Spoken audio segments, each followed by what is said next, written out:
move on to question 2. Question is, how would you find out the cost of a procedure? Remember, we asked the public this question, 50 people. What did they say? Definitely Dr. Eskridge.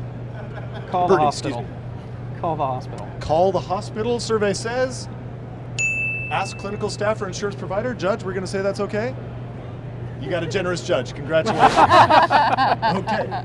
Let's see number 2 and 3 before we move on.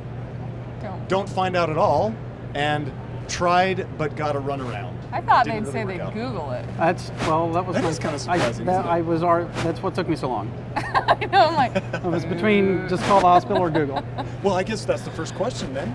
Do we, as healthcare executives, do we make it as easy as a Google search? Should we make it as easy as a Google search? So, do we make it as easy as a Google search? I really don't think so.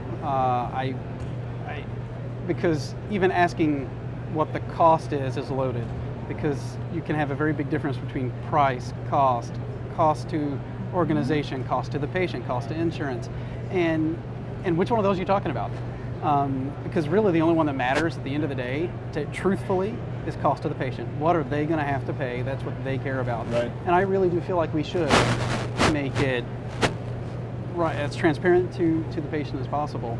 And it's on us to make sure at any given institution that we can compete with those around us and we have a cost that is competitive with the other individuals with the same quality we strive to provide all the time. So why hasn't it happened thus far? Why hasn't that cost transparency occurred across the nation? yeah, I think it's a hard question because I think a lot of healthcare entities don't want to make their charge masters public. And probably because they're so complicated. It's hard for, I mean, they've done lots of studies where even healthcare executives can't go and look at their charge master and tell you what a procedure would cost because it is so complex. So I think part of that is we need to simplify those charging methodologies a little bit. And there are some sites where that information is public, but would a consumer know how to take that information and really make an informed decision about it? Probably not, because it's still very complicated and complex. So Stan, patient engagement is something that every healthcare system is striving for. How can we expect patients to truly get engaged in their own care if they can't even find out what different things cost?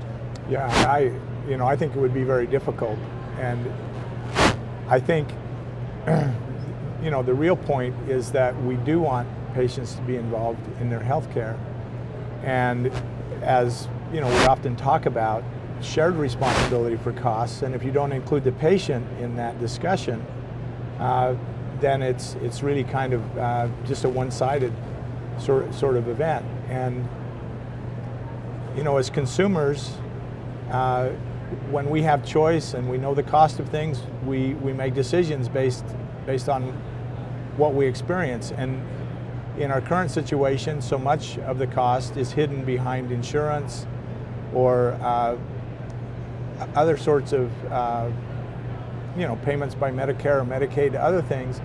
So the consumer doesn't think about what they're expending, and if they were making a trade-off about having this done or making a down payment on a car, they might think very differently about whether they want a most expensive therapy or whether they could put up with a little rehab for a week instead of a surgery or something. Right. So what's if a healthcare system could do only one thing to correct this problem, what should they do? What's the first step? I know the HFMA recommends very strongly that hospitals should publish their charge master. They should be public, and we should have access to that so that at least at its basic necessity, patients could see how much something costs so that they could begin to plan for it. And that's, I think, the simplest thing that we could do. The next step would be how do we simplify that and put it in terms that they would understand. But at least if the information's out there, then they can start to become informed. Yeah. Great comments. Bernie. I think you do have to be careful, right? Because cost certainly is one part of this, and we really don't want our patients making decisions on cost alone. And it really does have to be married with quality. Right, that's a right? good point. Really does have to be married with quality, so you get a better idea of value.